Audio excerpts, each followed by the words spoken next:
Hello YouTube, this is Corbin22 here, back with another 100-point squadron build for Star Wars X-Wing miniatures. Tonight we're doing another mixed build. We're combining the forces of the Galactic Empire and the First Order from Star Wars Force Awakens, which comes out in about a few days actually. I'm really looking forward to that. What we have here is a 5-ship swarm build consisting of 3 Imperial TIE Fighters and 2 First Order TIE Fighters, all piloted by Howlrunner, Omega Ace, Epsilon leader, Mauler, Mithel, and a Black Squadron pilot respectively. Now, it's a swarm build, but there's also a bit of synergy involved as well. Basically, the squadron is divided into two. We have Mauler, Mithel, and we got Omega Ace and Howlrunner working together here as a unit, and then we've got Mauler, Mithel leading Epsilon leader and Black Squadron pilots, and each of them are these two squadrons are meant to work independently of each other, but they can support each other if they need it. So these guys are meant to support each other. These guys are meant to support each other. But both the squadrons can work in tandem with each other, or they can split off into their own separate squadrons and take on different objectives. So with that, let's look at the build itself. We're at a fairly large build here. Let's move a little bit closer. A fairly large build. Each TIE fighter is only about maybe 1 upgrade apiece. Aside from Epsilon leader, who didn't have enough points to give him an upgrade, so he's just kind of flying naked, which is fine because I don't really have any other I don't have really any tech rays to give him aside from weapons guidance, and weapons guidance is really it's really meant for ships like the T-70 and whatever. Whereas when the First Order TIEs are released as an expansion, we'll be getting the comms unit, which will allow them to hold on to a evade token. Once they gain evade action, they can't take any more evade actions, but they won't lose that one until they decide to spend it. But anyways, I digress. Let's move on to this. Let's move on to the 2-ship squad here. We'll start with the squadron leader, who is led by Howlrunner of Obsidian Squad. She has a pilot skill of 8, and she flies the Synod Fleet Systems TIE Fighter. She has an attack value of 2, an agility value of 3, a hull value of 3, and a shield value of 0. She can take the focus, barrel roll, and evade actions. She costs 18 squadron points, and she's able to take on an elite pilot skill upgrade. Her ability states, when another friendly ship at range 1 is attacking with its primary weapon, it may reroll 1 attack die. So, as long as Howlrunner has at least 1 friendly ship surrounding her at range 1, they get 1 reroll to their primary weapon. So, that's why I pitted Omega Ace with her, because of his, not only because of he stacks pretty well with Howlrunner's ability, but the fact that his ability also stacks well with this. We'll get to that in a second, but we'll get on to her elite pilot skill, which is squad leader. It must be it's a upgrade that must be taken during the action phase, and it states, choose 1 ship at range 1 to 2 that has a lower pilot skill than you. The chosen ship may immediately perform 1 free action. So, by taking this as your action, a ship at range 1 to 2 of you is allowed to take a free action before they move. This only applies to a ship with a lower pilot skill, which is why I put this on Howlrunner, because she has the highest pilot skill in this squadron, and it can be stacked with all everyone else's unit abilities. But we'll move on to her wingmate now, who is piloted by Omega Ace of the First Order. He has a pilot skill of 7. He flies the First Order TIE Fighter. He has an attack value of 2, an agility value of 3, a hull value of 3, and a shield value of 1. He can take the focus, target lock, barrel roll, and evade actions. Cost 20 squadron points. He's able to take on an elite pilot skill upgrade and a tech upgrade. Now, his ability, this is the reason why I put him with Howlrunner and Squadron Leader, and that is, when attacking, you may spend a focus and a target lock you have on the defender to change all of your results to critical results. So, with Omega Ace, as long as he has a focus and a target lock on the enemy, on his attacker, he can, if he gets any at least 1 regular hit result, he can spend both to change those to critical hit results. This is where Howlrunner's Squadron Leader comes into play, because Omega Ace cannot hold on to his focus tokens unless he had a card or an ability that allowed him to do so, and then of course he has to take a target lock the next turn. It's a 2-step program, but with Squadron Leader it reduces it to being on the same turn, because Omega Ace will make his move. He'll, like, say, maybe take a target lock, and then Howlrunner will move up next to him, use Squadron Leader, and allow Omega Ace to take that focus action he needs in order to pull off his ability. And added with his elite pilot skill, which is Opportunist, will make him even more deadly, because when attacking, if the defender does not have any focus or evade tokens, you may receive a stress token to roll 1 additional attack die. You cannot use this ability if you have any stress tokens. So with Opportunist, you stress yourself out, and then you gain yourself 1 extra attack to your primary weapon value. Or rather to whatever weapon you're firing with, not just primary weapon value. But since the ties can't take secondaries, well, it'll apply to the primary weapon value. So this ability stacks well. It'll stack even better if you have your enemy at range 1, because he'll get that primary weapon value increase at range 1. Then he'll stress his Opportunist. His attack dice will go up to 4. You roll those dice. You score any hits or critical. You score any hits. You can spend your focus entirely lot to turn all those hits to critical hits, which is really good against unshielded opponents or ships that have low shields like the Z95 or the whatever other ship was. I think this would be good against the Decimator, an unshielded Decimator. Let me move on to the next squadron over here, the squadron number 2. The squadron leader of this build is Mauler Mithel. He has a pilot skill of 7, like Omega Ace, and he flies the Sinar Fleet System's TIE Fighter. He has an attack value of 2, an agility value of 3, a hull value of 3, and a shield value of 0. He can take the focus, barrel roll, and evade actions. He costs 17 squadron points, and he's able to take on an elite pilot skill upgrade. His ability states, when attacking at range 1, roll 1 additional attack die. So Mauler Mithel, you want to get as close as possible to your opponent, because he'll get that range bonus, plus his ability grants you that additional attack die, regardless of what angle you're attacking at. So Mauler Mithel is dangerous at close range, because that basically means his attack value go from 2 to 4. So he'll have the same primary attack value as a TIE Interceptor attacking at range 1. To add even more lethality to his primary weapon, I have also given him Opportunist, which means he can stress himself out to gain another attack die, which will make his total attack value of 5 if he's attacking at range 1. 4 if he's well, yeah, it'll be like yeah. And since the only drawback of this strategy is that the TIE Fighter only has 4 green maneuvers like the X-Wing does, so you might want to be careful when to use Opportunist and make sure you're not going to leave yourself open while you do so. Now move on to the next, but of course that's where one of Mauler Mithel's wingmen come into play, and that is Epsilon Leader of the First Order. He has a pilot skill of 6, and he flies the First Order TIE Fighter.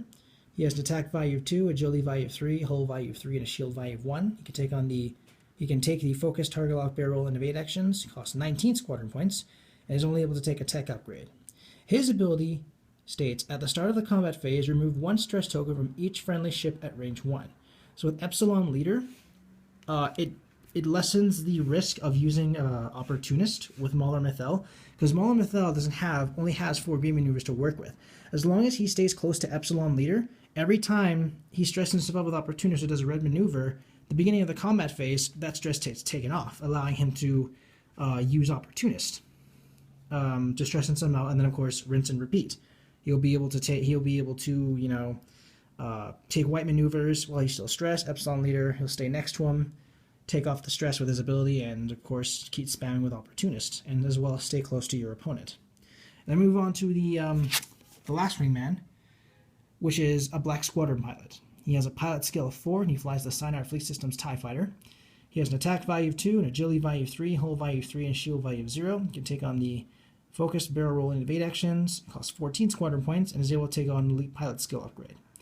He's a common pilot, so no pilot ability go for him. But he can't take an elite pilot skill, which is pretty rare among common pilots. And there's really no strategy behind this guy. He's just there to support Mithel and Epsilon Leader in case one of the two gets destroyed. And then for his elite pilot skill, I've chosen Veteran Instincts, which increases his pilot skill to 6. So that means Black Squadron pilot now has the same pilot skill as Epsilon Leader, which means you can choose which one of these will move first or attack first, and so on and so forth. Same with Mauler, Mithel, and Omega Ace, and then of course Howlrunner will be attacking first because of her high pilot skill. So those are the that's the ship. That's the squadron. Its strengths is that these guys work in tandem, both separately and apart from each other. They're basically 2 separate squadrons. You got Howlrunner and Omega Ace working together. We got Mauler, Mithel, Epsilon leader, and Black Squadron pilot, all attacking different targets. Mauler Mithel's ability makes him extremely dangerous at close range, added to with Opportunist. And then, of course, you have Epsilon leader to get rid of the stress provided by Opportunist or a red maneuver. And, of course, Black Squadron pilot can benefit from that as well, so long as he stays within range 1 of Epsilon leader. And then, of course, you have Howlrunner with Squadron leader attached to her, allowing Omega Ace to take both his focus and his target lock in the same turn.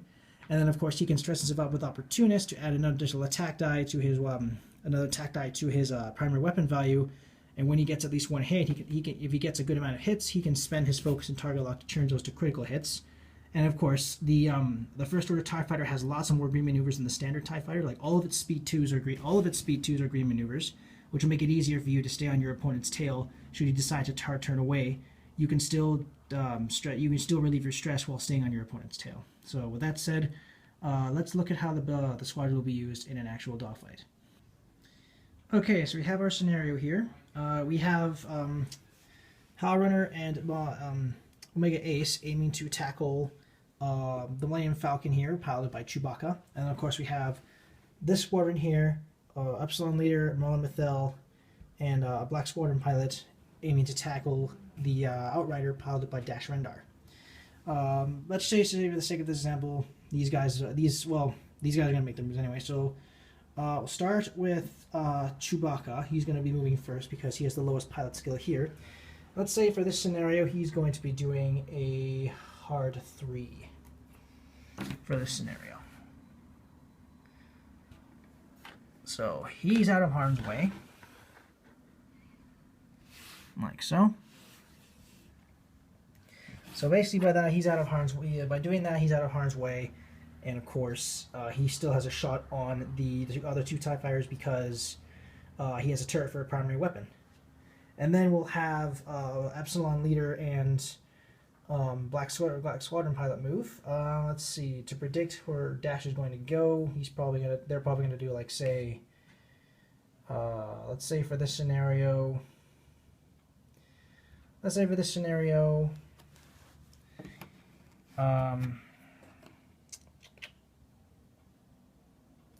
he does, like, say, maybe this guy does maybe, say, a soft 2 to meet up with Dash here, like so. And then this guy will do a soft 2 bank. Oops. Actually, no, he will do a soft bank going this way, like that. And then let's say for Epsilon leader's action, he'll take a focus. And then, of course, with the Falcon, we'll also take a focus as well. And then, of course, for this one, let's say Rebels get the initiative. Dash will move next. Dash is going to do, let's say he does a K turn at speed 4.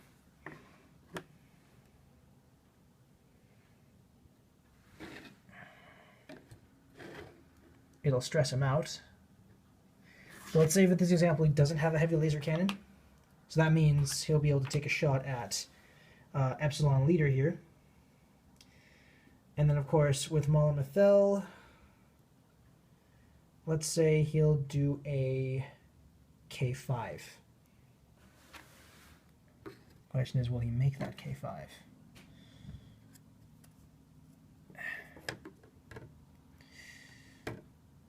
Well, it looks like he'll just barely make that K5. So say for this scenario he does a K5. He winds up on the other side here. Actually, no, this defeats the bird. You know what? Let's just say for the example he was all the way back here. He'll do a speed 3. Speed 3 ahead, like so.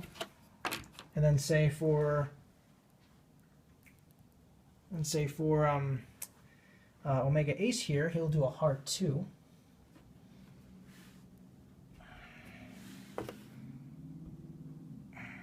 Like that. And he's going to take a target lock onto the Falcon. Like so. And then finally we have Howlrunner will do the same maneuver. Actually, no, she'll do a hard one.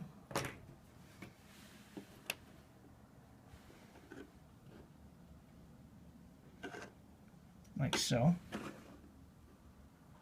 And then she'll use Squadron Leader to allow Omega Ace to take a free action, to which he will then take a focus. The focus that he needs in order to use his ability to its maximum effect. Now, we go into the attack phase. Howlrunner will take the first shot. She'll be at range 1, so that means she gets 3 dice, as opposed to the Falcon's 1. So, she has 1 hit going for the Falcon. The Falcon has a chance to evade this. Nope, so Falcon takes a shot, and then it'll be Omega Ace's turn to attack. He'll be attacking at range 2, but he will stress himself out with Opportunist, like so, which means he gets 3 attack die. Now, for this example, he's going to be spending both his focus and his target lock to turn both of these results into critical results. Let's say at this point he's lost his shields. Then the Falcon's turn to roll. He has a focus. He'll spend it, turn that to an evade, so he'll take 1 critical damage. But that's how that squadron works. And then of course we go on to Dash. Say he takes a shot at Epsilon leader. Let's say he scores maybe 1 shield and 1 hull damage, and he used his focus to evade that 1 damage. However, if any of these ties were stressed, his ability would have kicked in, and these guys would have been relieved of their stress. Mithel gets the first shot. He's going to be attacking at range 1. And let's say for this example, I gave him a focus, like that. So that means he gets 2 attack, plus the third for his range bonus, 4th for his ability, and then he'll stress himself out with Opportunist, and he'll get a 5th dice. So basically with that strategy in mind, he'll have the same attack value as an advanced proton torpedo. Dash has 2 agility, so chances are he's going to be suffering some major damage here. So I've got 2 hits, a critical, and focus and a blank. He'll spend his focus to change that to a hit. So that means it's 3 hits and a critical. Dash takes 2 hits and a critical. So that means, let's say for this example, he's lost both his shields and has taken a critical hit damage, which is, say, weapons failure. And then, of course, Epsilon Leader doesn't get a shot, but the Black Squadron pilot gets his shot in. Let's say he gets, oh, that's a pretty good result. And of course, Dash takes 2 more hits and could potentially be destroyed. So that's how this squadron works. In the next turn, Mauler and Mithel have to maneuver close to Epsilon Leader. Be sure that he stays at range 1, and then at the start of the combat phase, that stress would come off. And then, of course, with Epsilon Leader, with Omega Ace, say the Falcon did like a straight 1 or a straight 2 to get himself some distance, and then take an evade action. Omega Ace can do a hard 2 like that, stay on his tail, stresses off because his hard 2 is a green maneuver unlike the standard TIE fighter. That's how this build works. So yeah, I don't have a name for it, so I'm just going to call this a TIE Swarm. Let me know what you guys think in the comments below. Any sort of criticism is greatly appreciated. If you like, you may use this as a build for any for competitive or casual play, or if you want, you can tweak it or revamp it to your own specifications. Thank you guys so much for watching. This is Corbin22 signing off.